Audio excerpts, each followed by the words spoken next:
I initiated the divorce, believing that a financially struggling spouse held little value in my eyes. My world shattered when, during a business trip, my husband abruptly announced his intent to divorce and revealed his simultaneous marriage to his lover. To add insult to injury, he accused me of marrying him solely for his wealth and demanded that I relinquish any claims to our property. Confronting my indifferent husband, who had always treated me with disdain since our marriage, led to his unraveling and a downward spiral to rock bottom. My name is Karen, 35 years old, raised by a single mother since my father's passing when I was in kindergarten. Despite our financial challenges, we found happiness as a family of three. Even as an adult with a decent salary, my frugal habits persisted from childhood. I married John, a wealthy man I met through an acquaintance, drawn to his kindness and the new world he presented. Our differing views on money and gender roles emerged after marriage. While John envisioned a traditional household, I was dedicated to my career and financial independence. Before marriage, John suggested I become a homemaker, assuming I would embrace traditional domestic roles. However, I expressed my desire to continue working until we had children, emphasizing the financial benefits. Although I managed to convince him, the reality of balancing work and household chores proved challenging. Despite being a full-time employee, my days were consumed with domestic responsibilities, leaving little time for us as a couple. In contrast, John, adopting a traditional husband role, contributed nothing to household tasks. While he witnessed my busy schedule, he simply indulged in dinner and relaxation. Upon returning home, balancing work and domestic responsibilities took a toll on our relationship, prompting me to question if this was the essence of marriage. Despite my efforts, I hesitated to voice my dissatisfaction, fearing he might insist I quit my job.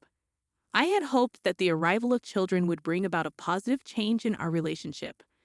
Unfortunately, our connection had grown distant, casting doubt on the possibility of expanding our family.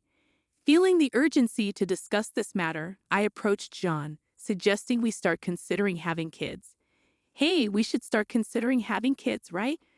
I said. "Huh, kids? You're quite energetic considering you're tired from work and chores," he replied. "It's not about that. I want to have children. We haven't been married that long, but I'm already over 30. Women have a limited time to have children, and it's getting harder for me to conceive as I get older. It's almost too late. But we don't need kids. If we have one, you'll expect me to help, right? You know I'm busy with work, and I won't help with child rearing," he declared. Declaring you won't help with child rearing even before they're born is strange, isn't it? I plan to raise them alone, but shouldn't you at least have the intention to help? It's your child too, I argued. Child rearing is your job. I'm working to support the family, so I definitely won't help with the kids. You'll just complain that I don't help, making me the bad guy. You must have been indoctrinated with poverty and lots of kids since birth. We're not poor. We don't need kids. End of discussion. John abruptly ended the conversation, retreating to his room, leaving me alone in the living room, overwhelmed with tears. My desire for children was not only rejected, but my upbringing was also mocked. Following this incident, our relationship deteriorated rapidly, communication became scarce, and the possibility of having children seemed more distant as I continued to juggle work and home responsibilities, taking on significant projects at work. I found myself increasingly distant from John. One day, when informing him about an upcoming business trip, his unexpected kindness surprised me. He wished me well and hinted at a big surprise upon my return. Despite having given up on him, his smile shook my resolve. However, my faint hope was shattered upon returning home. The front door wouldn't open, and John revealed the first surprise. He had changed the locks. The second surprise was the announcement of our divorce. He claimed to have forged my signature and submitted the papers with a friend as a witness. Inside, he presented a document for me to sign, waiving my rights to property division. Protesting the false accusations, I insisted on a mutual renunciation of property rights, intending to make it a public document. John stubbornly retorted, redoing the document on his computer initiating a tense exchange. As I left the house, he continued to scorn me for being poor, even contemplating discarding my belongings. A few days later, John, in a state of panic, called me. "What do you mean I haven't done anything? Why are you panicking?" I asked. I have a lot of questions. First, I was told to leave the apartment. "Oh, you were still living there? That's not allowed. It's a new month. You're trespassing." Trespassing? But it's my house. Are you okay? Did you forget that it was a company apartment I rented? I was the leaseholder, so naturally, you can't live there anymore. That's ridiculous. How could you do this? I can't believe you didn't know. I'm not the one who should be accused of doing things on my own. Didn't I tell you that you can't just change the locks of a rental apartment? It's my house. I can change the locks if I want. Didn't you listen? It was my lease. Even if you were the leaseholder, the owner is the apartment manager. You can't change the locks without informing them. Is that so? Also, I terminated the lease while you changed the locks. I was allowed to live there until this month. I was planning to return, but now you've unlawfully altered someone else's property, which could be criminal damage. Criminal damage? Is that why the police are at the front door now? I'm too scared to open it, he confessed. Don't worry, it's probably not for trespassing or criminal damage. It's better to talk to them. Why do I know about the police? Because I reported you for filing the divorce papers yourself. It seems like you've committed crimes like forgery and fraudulent use of a private document. Divorce papers can be filed by one person, but only with mutual agreement and personal signatures. Since John forged my signature and the witness, it's obvious that it's a crime. But he seemed unaware of his guilt. I continued pressing further. So the divorce papers you submitted are invalid, and your marriage with Susan can't happen either. How do you know about Susan? Did you think I knew nothing? I had a private detective agency thoroughly investigate your affair with Susan.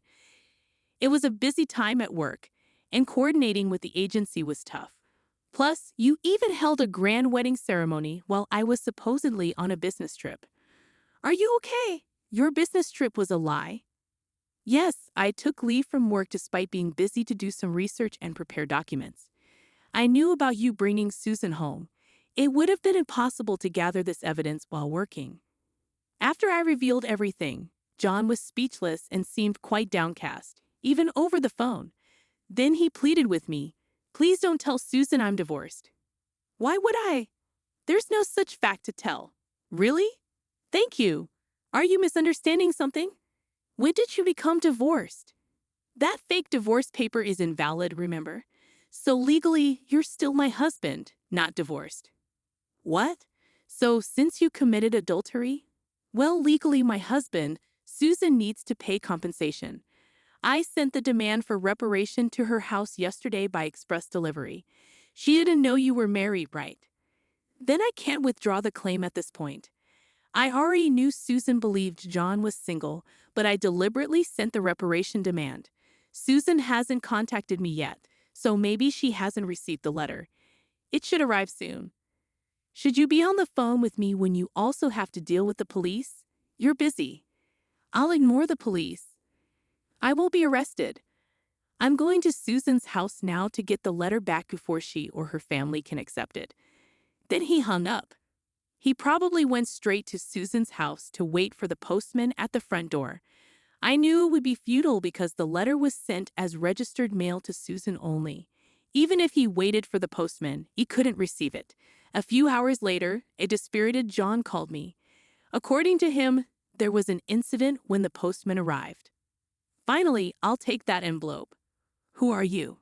You don't live here, right? I'm practically a resident here since I'm married. I have the right to receive the mail. I see, but I can't give you this envelope. It's registered mail for Susan only. What? Give it to me. Absolutely not. If you're so eager, ask Susan for permission. What's going on here? Oh, John, what's all this noise? What's happening? Ah, Susan, this is registered mail for you. This man insisted on taking it. Sorry for the disturbance. Now I'll be on my way. What's this? A demand for reparation? John, you were married. What's going on here? Sorry, it's just, she's an ex-wife from a long time ago. I was embarrassed to say I'm divorced. I'm sorry for keeping it a secret, but it's strange, isn't it? We haven't been dating long and a demand for reparation. If you were divorced before we started dating, there shouldn't be any problem, right? Well, my ex-wife is crazy. Maybe she's demanding reparation out of spite because I got married. That was the excuse he gave, but such a lie was quickly exposed. The envelope included a letter I wrote along with my contact information, so Susan called me directly. In that call, I told her about the affair, the invalid divorce, and that they had a wedding ceremony while he was still married to me. Although they had a wedding ceremony, they hadn't submitted the marriage registration yet. John wanted to submit it on April Fool's Day, so it was still pending. He probably delayed submitting the marriage registration due to uncertainty about whether the divorce was finalized. After being exposed, John fled from Susan's house and shamelessly contacted me again. I still had something to tell him, so we agreed to meet at a nearby cafe. As soon as I arrived, John said, "Karen, please withdraw the reparation claim. Let's pretend we've been separated for a long time and officially divorced. Now I can apologize to Susan for being secretly divorced and maybe cover it up. You think I'm desperate to stay married to you. I was going to file for divorce anyway, but since you cheated, you'll pay reparation. Just trying to extort money from me, huh? Typical of the poor, you have such a poor heart. Depending on my answer, everything can change. There's still an option where we don't divorce. If I say no, you can't reject it, meaning you can't marry Susan, and your marital status will be exposed. Fine, I'll pay the reparation. Just divorce me now. Sign here. Then, about property division, how much more do you want to take from me? Reparation should be enough. Remember, we agreed to waive property division, right? So let's make it official. All right, you're not as bad as I thought. Thank you. We then went to a public notary, made a public document for reparation and property division, and then to the city hall to submit the divorce papers, finalizing our divorce. Relieved, I exchanged final words with John. Glad we don't have to divide property. What are you saying? I'm the one who benefits from that. By the way, do you even have assets after paying me reparation? Susan will also claim damages. She mentioned charging you for the wedding expenses. That's impossible. I'm marrying Susan. She can't claim that. We're divorced now, so there should be no problem. Still living in a fantasy. You committed marriage fraud. You had a wedding while still married. You think Susan still believes you. Marriage fraud? That's ridiculous. Susan will believe me. Believe that if you want. I heard from Susan directly.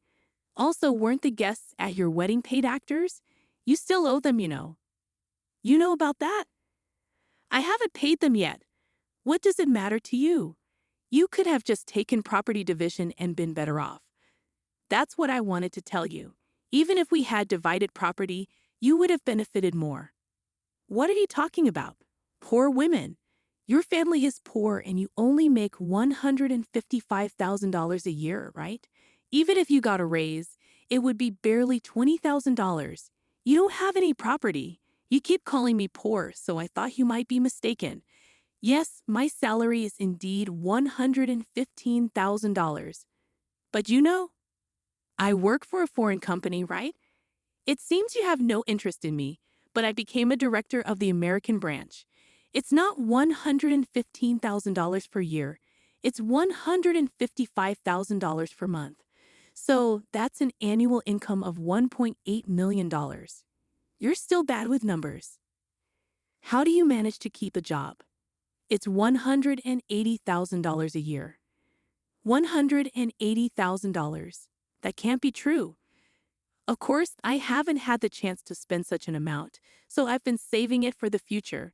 The savings from before our marriage aren't part of the property division, but there's still a considerable amount since our marriage. So I couldn't have received half of that in the property division. You were my spouse after all. I'll get the divorce papers corrected. Are you okay? After all the contempt, you think I'd gladly undo the divorce?